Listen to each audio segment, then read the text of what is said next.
Now then, happy to say Miguel Delaney is with us. Miguel, you're very welcome. Thank you. So you're in Dublin next week, actually, to launch your new book, available, I'm sure, in all good bookstores and Audible, Kindle. Yeah. Do you do the Audible version? Do I get your dulcet tones? I did the intro and the outro. They did want me to do the whole thing. But obviously, like, just with the football schedule, that's almost impossible. And I was delighted with that, because when it came to doing the intro, it was fun for about 20 minutes, and then it became one of the most frustrating experiences I've ever had. Because it's essentially performing. So it was really difficult and really frustrating. So you suddenly can understand bandmates and things going nuts in studios, because I didn't get the line I wanted to write and was getting frustrated with myself. Or I had an idea in my head about how I wanted to say something. Then you'd try and enunciate it and get a word wrong, because you'd get either the tone right and a word wrong, or the pronunciation right and get your tone wrong. And this happened in nearly every sentence. Yeah. Remind us the name of the book for anyone who wants to do a quick little Google. States of Play. States of Play. Well, let's talk about it at some stage over the next couple of weeks when you're not so busy. That'd be great. So this Ballon d'Or business is so ridiculous, really. We were chatting about it briefly. Like, it's no wonder, actually, these footballers are all just so dysfunctional as people, because the level of pandering here from an entire organisation to Vinicius Jr. is just off the charts. And I can just imagine a grieved person reassuring fellow aggrieved person that this is a travesty and this is a disgrace and this great big echo chamber. And I was minded of Mendes in the Ronaldo documentary, at every moment just raising a toast to Ronaldo's sheer greatness, and rather than being embarrassed by the adulation, Ronaldo thinking, this is appropriate behaviour, I truly am great, and it needs to be toasted at every turn. I mean, just the whole thing is a fiasco, no? Yeah, and it is all the more incredible, actually. I suppose, with the long-running kind of tension of the fact it's an individual award in a collective sport, but that in a collective sport that at this point is more systemized than it's ever been in history.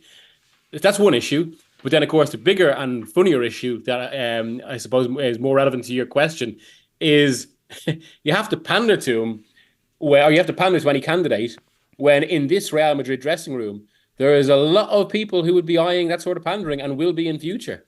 It's amazing how it's gone with Real Madrid now, where after, I suppose, about half a decade, where they kind of, in a surprising show of humility, but I suppose they were forced financially, both through kind of the rise of state clubs and also the death they were in after COVID, they reassessed the reality of where they were, went in this policy of kind of signing young players. So most of the team that won the Champions League final in 2024 at Wembley against Dortmund, I think it was more than half of the team were signed as teenagers, or at least early 20s at the most, Vinicius being one of them.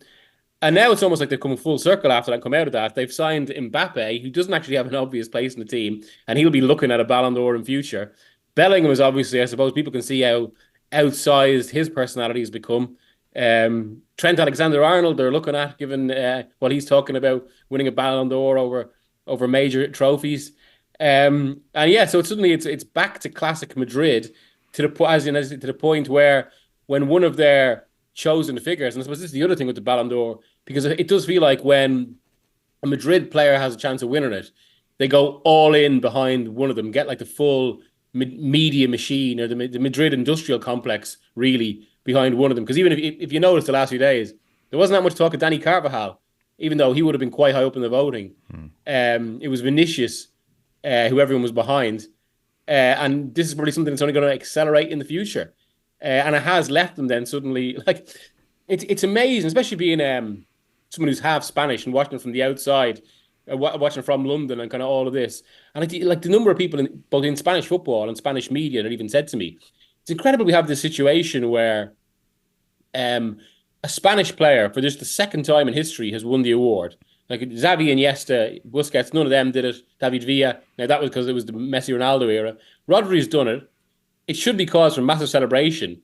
And yet, most of the Spanish-speaking media in the country are indignant because a Madrid player hasn't won it, because there's just this kind of heave behind it. That speaks to us to the power of Madrid, and also how they view this. Yes, like you could almost say, oh, perhaps there's an acceptable level of ignorance in that Rodri is not a YouTube highlights player, and maybe they're watching Spanish football, and so they're not seeing much of him do his business. But of course, they would have seen the Euros. They would have seen the player of the tournament do his thing and his importance. So it's all the more bizarre. Luis Suarez in 1960, by the way, for anyone wondering, of Barcelona, the other. So just the second Spaniard. So yeah, a big deal.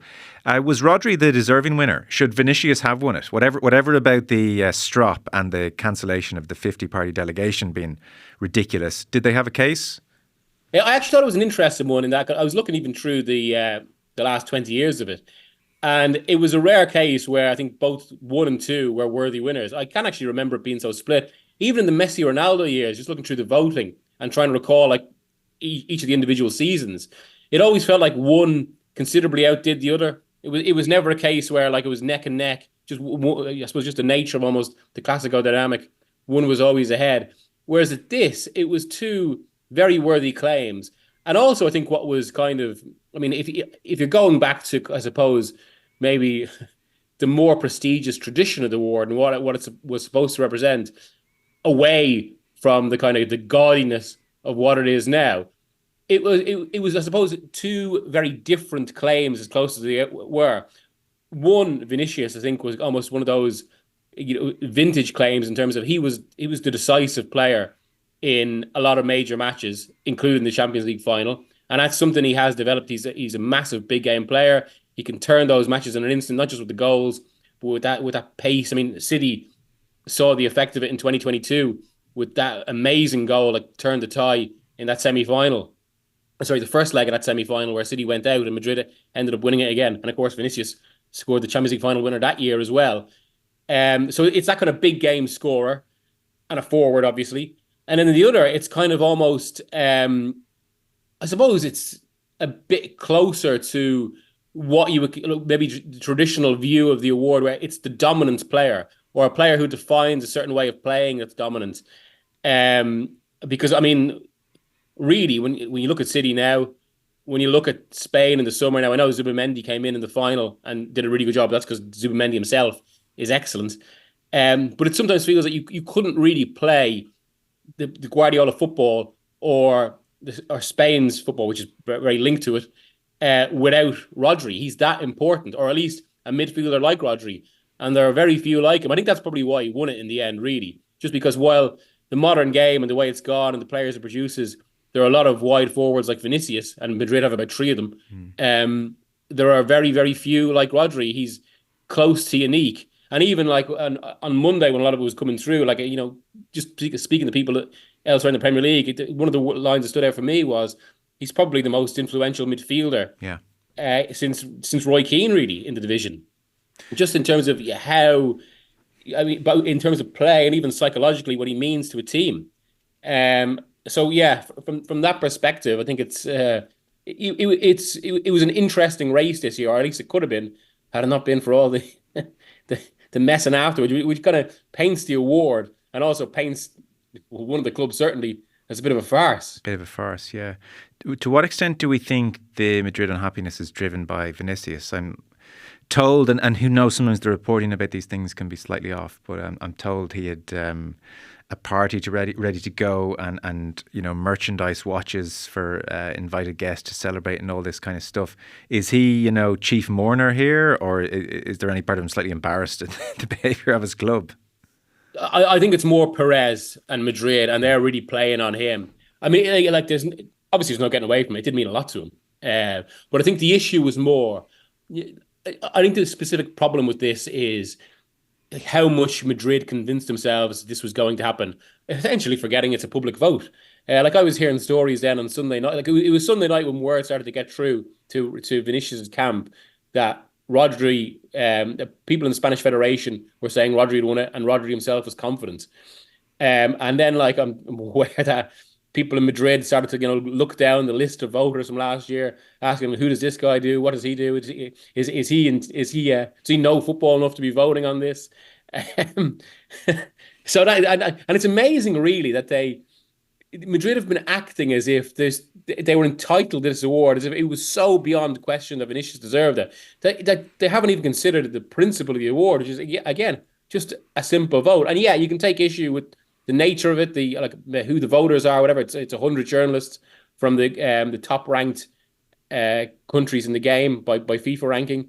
But well, there's a certain fairness to. I think there's a critical mass where if you have the 100 journalists, one journalist per country of the top 100 FIFA ranked countries, and first gets 6 points, second gets 4 points, all the way down to fifth gets 1 point. They're asked to name their top 5 in descending order.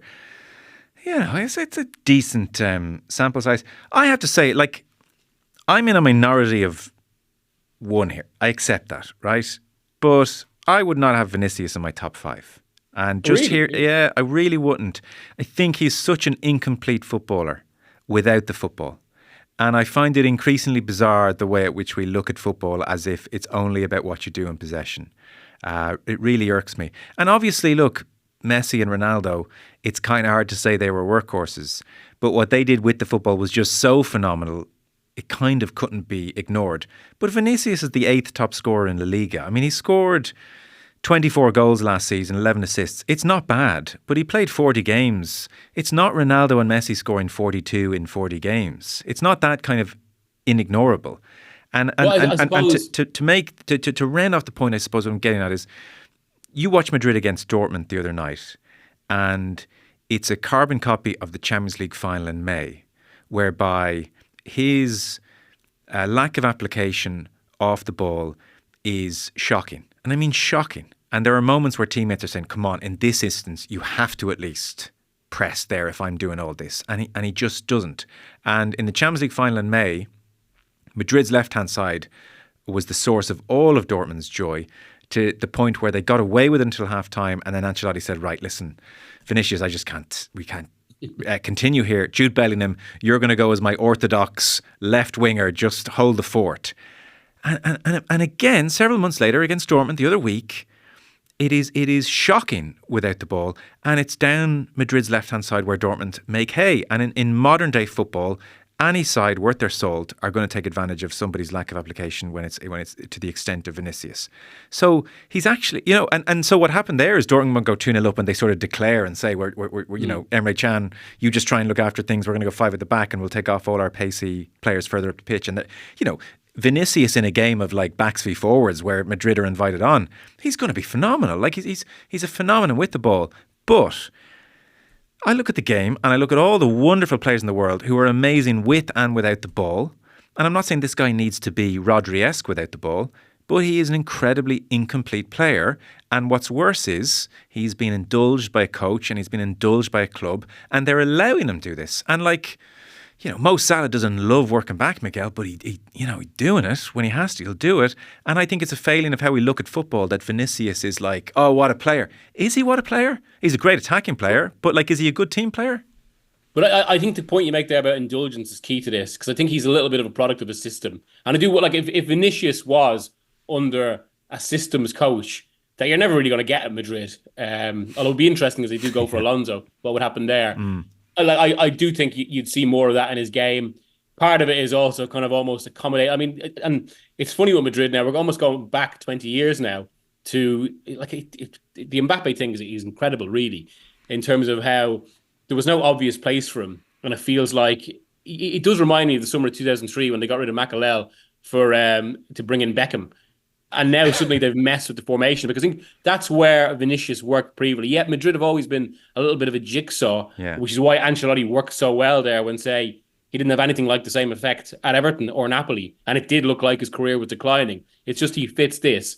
And it's about kind of making it work within that system. It's why I think personally I'd cut Vinicius a little bit of slack on that, just because this is his role in that system. And also there's an element of keeping him fresh for these game-breaking moments.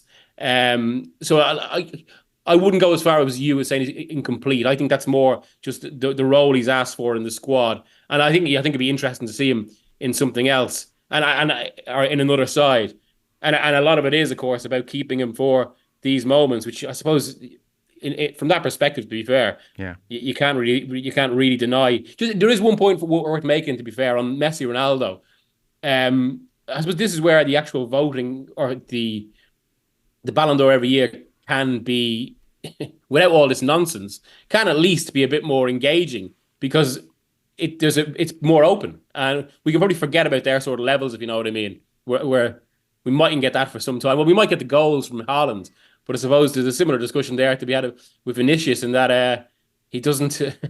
There's really not much beyond the goals with Haaland, or the occasional kind of the runs he makes to drag away defenders. Yeah, and it's difficult to know how to weight the moments. You know, where he did what he did to Dortmund the other week versus the moments I'm talking about. But they are Madrid are a moments team. They are, yeah. Even now. Yeah, it's true.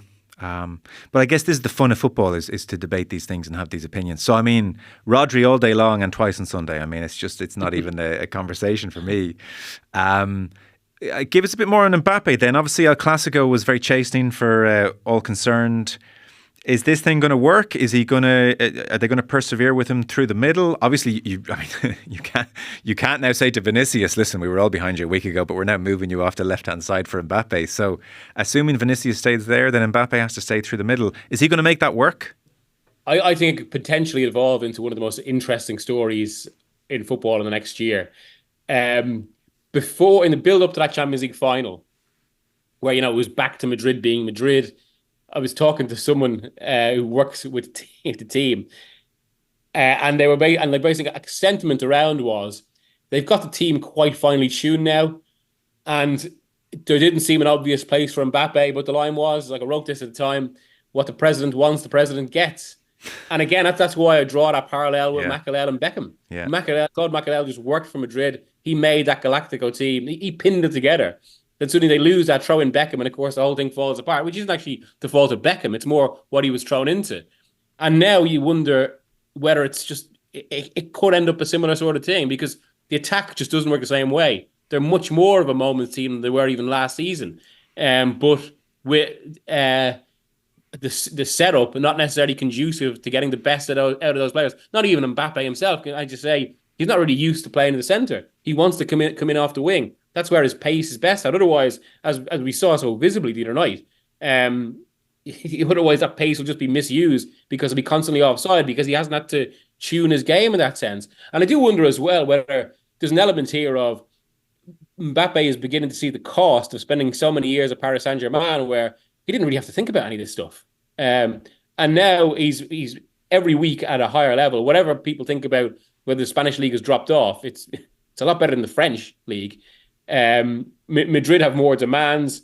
They'll always have a kind of challengers in Barcelona, Atletico Madrid.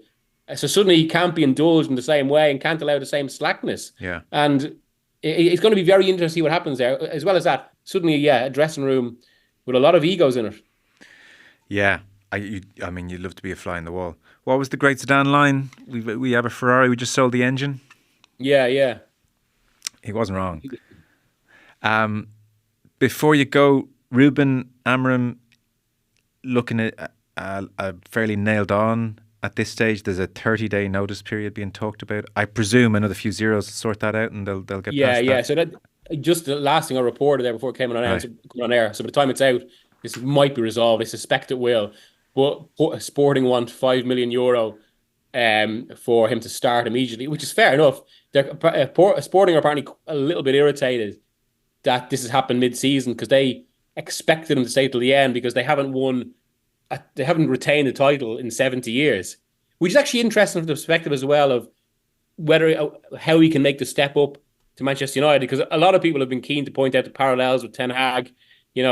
Managers have done well in a second-tier league, and now have to make the step up to the biggest league in the world, and probably the biggest club within that league, with all the recent historic weight on it. I do think there are differences, though. I think the Portuguese league is more respected than the Dutch league, which is almost seen as a bit of a development league. As well as that, Ajax were dominant for a decade in a structure that works, that Ten Hag fit into. And Sporting, as big a club as they are in Portugal, they're nowhere near the size of Porto and Benfica, as illustrated by that stat about not winning it or not retaining the title in 70 years. And also, I suppose this is important, and this is where I think this move has been interesting. Amorim had much more interest from other big clubs than Ten Hag did. I mean, it shouldn't be forgotten. Spurs passed on Ten Hag because they didn't think he had the requisite charisma, something we've probably seen evidence of over the past few months. Whereas Amorim was genuinely close to Liverpool until they felt Slot fitted their preference more. City, obviously, the thought has been they've been considering him, although it was conspicuous how keen people within City were to say, oh, actually, we weren't thinking about him. Bayern and Barcelona have had a look at him. So I think there are the suggestions. There's more there, and I think that's why, given that this entire situation, going back to really right into last season, where it looked chaos from Ineos, and particularly, chaos from United, and particularly the new Ineos leadership, that they were allowing this perception of indecision that was just kind of paralysing the club, really, to suddenly go from that to quite swiftly lining up a coach considered one of the brightest prospects in management is actually, I suppose it's big club behaviour of the sort we haven't really seen for United for some time. So on balance, you think a good appointment? Yeah, I have to say, I mean, when Ten Hag went on Monday morning, I was immediately thinking that given that Tuchel had gone and did seem fine for a short-term thing for United like that, there was very few options out there. But Amorim is one. Amorim is one they consider. So yeah, I mean, it's no guarantee. It doesn't mean he will end up being the saviour. No. Well, it's probably about as good as United could have done in this context. So if you take it, just at the top of the podcast before you came, the very charitable version of events you could give towards Ineos now is that they fudged the Ten Hag decision over the summer, but it was understandable. It's difficult when he's just won the FA Cup in that fashion, and several of the hierarchy are just in the door, really. So, they fudged it, yes, and it was expensive because they gave him transfer kitty for the summer. So not great, but understandable perhaps. But now that they've got to a point where intervention was required, they've done it speedily in getting rid of Ten Hag and not waiting another 2-3 months. And they seem to have sorted out this Amorim appointment behind the scenes, quietly, quickly. It's done. It's not a saga for several weeks. He'll presumably be in at some stage in the next week or so. See, you kind of say, okay, that's reasonably impressive. That's grown-up stuff. Yeah, I think it's more they'll get away with it by eventually acting more like grown-ups. Because I mean, the summer is still baffling. I suppose it is more understandable in that Barada and Ashworth weren't in their roles yet. Yeah. And they have driven this. So, okay, fair enough from that perspective. But the one thing I would say there as well is the decision they took with Ten Hag in the summer actually goes against, because it's the opposite of all this high performance stance that we're supposed to believe they take. I mean, and even the fact they were swayed by the FA Cup final actually illustrates that. Yeah. Because they're supposed to be taking all the emotion out of it, and all the evidence from the previous season, and not just the previous season, actually going back to really, I would say, the 7-0 against Liverpool, which probably did change something in Ten Hag's tenure. All the evidence suggested this wasn't going to fix itself, and rather than assessing that in the thorough way that Ratcliffe wanted them to in this notorious meeting they had in October that went on for 7 hours. Now, to be fair, at that meeting they ultimately all decided that Ten Hag had to go. There was debate over who next at that point.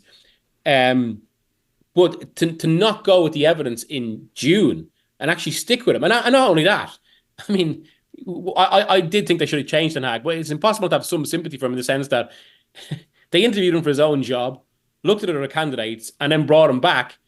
And once you do that, he basically had no chance this season. The season had to go perfectly to wave away the many questions that came from that situation. His authority was immediately undermined. And it just remains a remarkable decision they did it. Yeah. But now that they might get away with it. And who knows, I suppose, is the happenstance of these sort of things. And how football, for all well-run clubs, try to plan on that, there is still an element of kind of human fortune involved. Now, if they get away with it with Amorim, who's available now, then it might just work out. Yeah. I did say it was a charitable version of events. We're out of time. Thank you so much. Great to have you on. Cheers, Joe. Enjoy Dublin next week for the book launch, and we'll talk in due course. Miguel, thanks a mil. Cheers, Joe.